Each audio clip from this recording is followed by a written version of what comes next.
So we're here again to talk about international fundraising.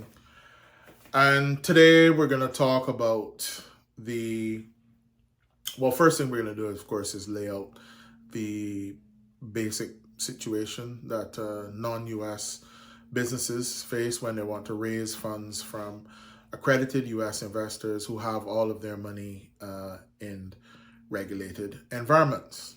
And it's really, if you look at our videos, which we've done a few videos before, I have, which where we've talked quite a bit about the reasons, the perceived international compliance risk, the fact that these problems mainly apply to small owner-managed, family-owned businesses.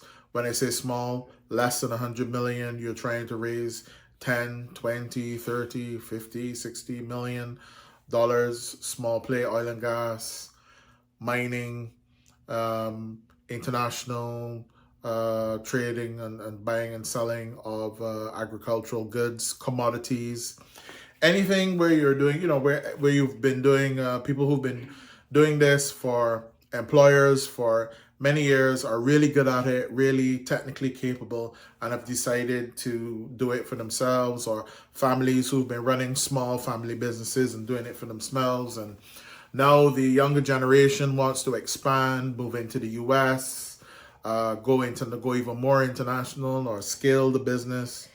You need more working capital, or you want to light up a new oil field or expand by getting additional oil wells, or create an artisanal mining operation, small mining operation, which is, got a good yield, but it's not on an industrial scale. Any of these situations, and there are tons more, it applies to technology companies, international distribution companies as well. Any of these situations, any type of business, it could be music business, or the IT business is the same thing. Whatever you're doing, if you're international and you want to access the dynamic US market for capital, and as far as we know, the US is the most dynamic jurisdiction for raising capital in the world, then you have to be able to access the regulated capital. Then you yourself have to be regulated. Now, regulated capital means your investors, if you're targeting US accredited investors, people who have lots of excess cash to invest, who are active in investing, accredited investors have capital to invest. They're highly sought after. They have lots of capital, but accredited investors tend to have their capital accumulated and held in trusts, which are regulated by trustee companies, and they have their money in private banks. Their portfolios are held in private banks. And the way that people will get their money to invest in your project, business, whatever, you're acquiring what should be your securities that have been registered with the SEC, is that they will either use their portfolio as collateral, or they will liquidate a part of their portfolio to generate the cash to invest in your business. And so, quite often, if the transaction is 10, 15, 20 million dollars, you could be dealing with one person, one accredited investor, or you could be dealing with 5, 10, 15, 20 accredited investors who are just raising maybe 2, 3 million each, or a million each, or what have you. Of course, some people are raising money from 200-300 accredited investors. Those situations are slightly more involved, and if you're doing that, you probably know a bit more what you're doing, but that would be on the upper scale. So we're staying practical. This is who these are the types of people who this presentation is for. And so now let's talk about the reasons why, if you want to access accredited investors in the US who have their capital in private banks, regulated trustee companies, then there are multiple reasons why you yourself should have your structure should consist of a private investment fund with a regulated asset manager, which holds and owns the operating company.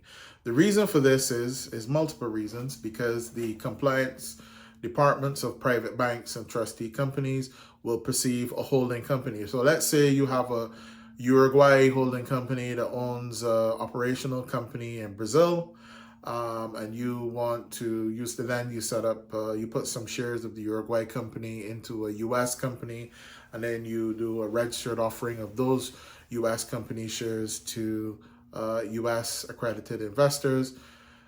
The US investors, their advisors, and certainly the compliance departments of their private banks and the trustees that they use are more than likely going to block that transaction, because they will see that transaction, if it's less than $100 million and you're a small owner managed outfit, they will see that as a high risk operation, and they won't facilitate or allow it will be blocked, because you will achieve a very high risk score. The algorithms and the automated systems that the compliance departments of private banks and trustees use nowadays will look at your factual situation, and they will basically spit out a high risk score and say, no, we're not going to do that. And that happens often in our experience to people who are international.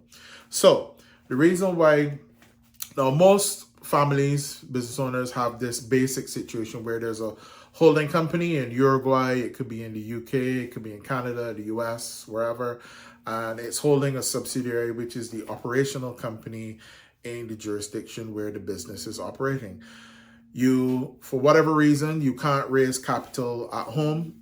In South America, a lot of countries have the situation where, again, banks don't want to engage in carrying out lots and lots of credit risk analysis and due diligence for deals that are 10, 15, 20 million dollars, because it just presents too much. There's not enough in it for them. They can't charge fees. They charge their fees as a percentage of the money of the deal size. So if you're dealing with $20 million, the type of fees that they can charge probably won't be very profitable for them. And this is why they probably don't get out of bed for doing less than $100 million, $150 million. And therefore, this leaves all of these owner managers, these family-owned businesses in South America, they're not able to access capital to scale. Experts in their fields who are just starting out with new projects can't get 10, 20, $30 million to scale yet, because of the credit conditions in these jurisdictions. So it's not possible for everyone to bootstrap out of cash flow. And so a lot of opportunities go begging or go by the wayside because people cannot access the requisite capital.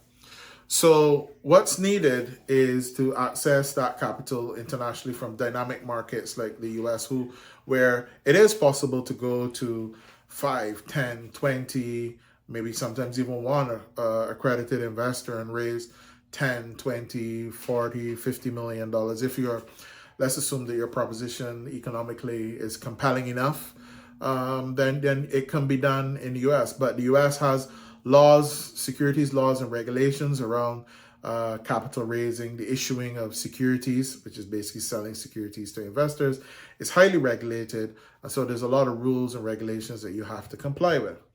And so the whole idea of a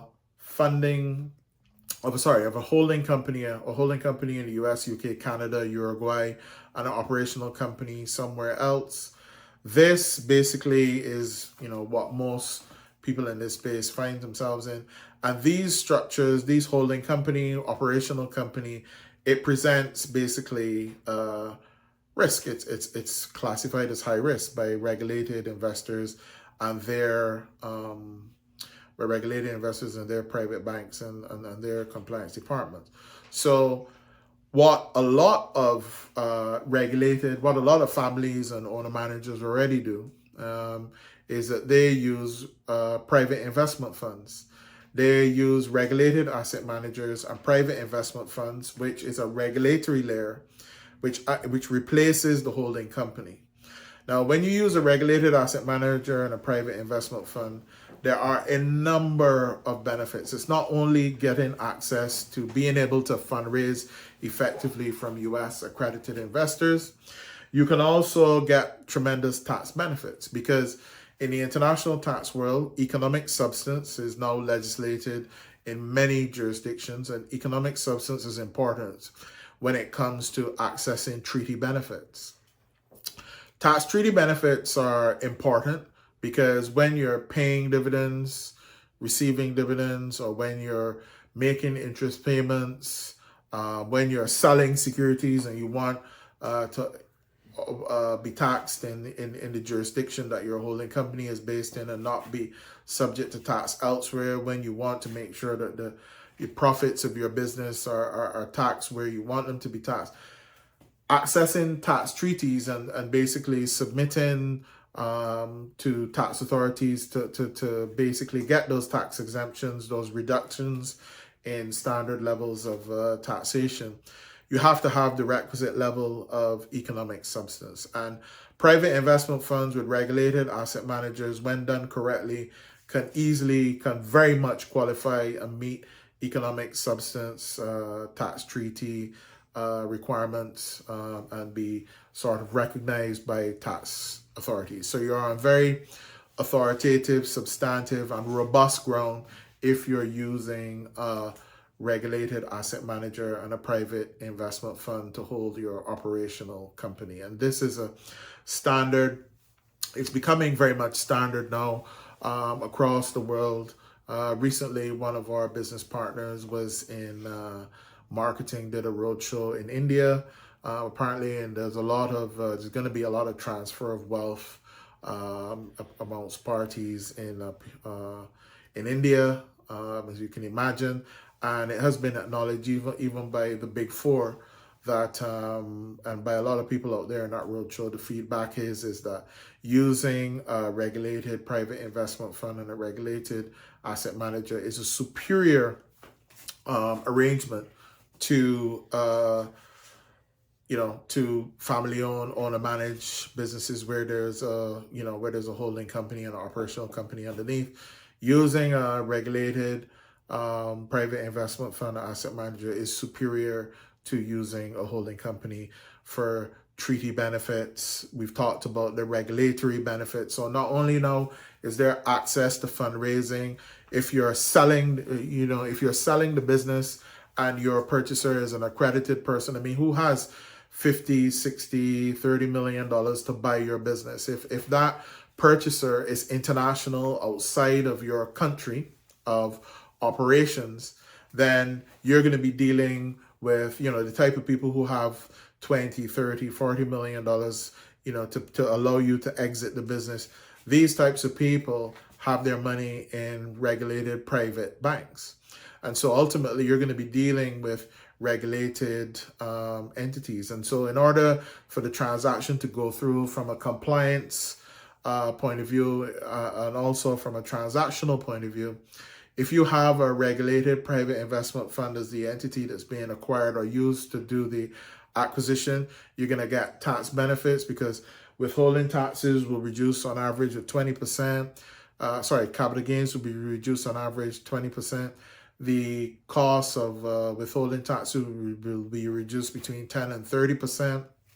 And you remove any blockages that will be flagged by the investors, by the advisors to the purchaser of your business. You will basically avoid any problems with the compliance department of your acquirer's private bank. I gave an example earlier of a client of ours, a friend of ours, who's doing an exit at the moment, and the purchaser has a portfolio in Europe. They're accessing a credit line in another country, and the compliance departments of both the collateral portfolio and the private bank that's providing the credit line, they both are opposed to the purchaser entering into transactions with an unregulated entity purely because of the compliance risks. And yes, you can work through these things, but then you could be looking at 6 months to a year to delay. And everyone carried out all these commercial negotiations and all these kind of things, but of course these types of things weren't realized or thought through at the front end, which has now delaying the transaction because the negotiations are done, but now you've got all of these transactional problems because of the regulatory divide, which is basically leading to a massive delay in the transaction. So there are multiple benefits, tax benefits, transactional benefits when exiting, or and likewise when on the flip side when acquiring. And these are three fundamental reasons why using a regulatory platform to expand your business internationally, access more capital for growth, even when you're accessing credit for and making interest payments, when you're receiving payments from international customers. If you have a regulated status, banks and other regulated entities and institutions, if you're dealing with letters of credit, all manner of reasons and things, there are plenty of benefits that will smooth your cash flow, improve your cash flow, save costs, reduce taxes. And none of this is loophole planning or illegal or controversial or anything like that. It just takes work, commitment, and there is a cost. As I said, there are ways to mitigate and reduce costs. You don't have to set up your own asset manager if you're comfortable with having that level of control in a different way. You can hire an asset manager and eventually move to having your own asset management company.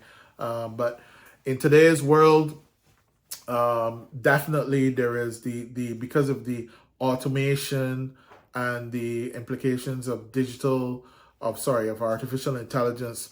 We haven't even begun to factor in the implications of quantum computing, which is it's just going to put compliance on steroids. I mean, compliance is basically the global financial system is becoming transparent, and for the majority, for the majority of people, it's becoming transparent. And so if you present high risk, that is going to impact your business, your ability to do business over time. It will impact costs. And so it's very real. So it's not a matter of being just proactive. And I make this point because a lot of our clients don't like to be, smaller clients, of course, they're managing cash flow. It's money now. They don't want to take proactivity, pay for proactivity. They want to pay for money now. And so, but all these issues are becoming, as the global regulated financial system becomes more transparent, it is about money now. And at the end of the day, from their perspective, the regulated financial system's perspective, people, they're protecting their clients. I mean, that's what private banks and trustees and all these other people, they will deploy these systems and structures and artificial intelligence and automation and all these things at scale. Like, as far as they're concerned, they're providing their clients with what they need, which is protection.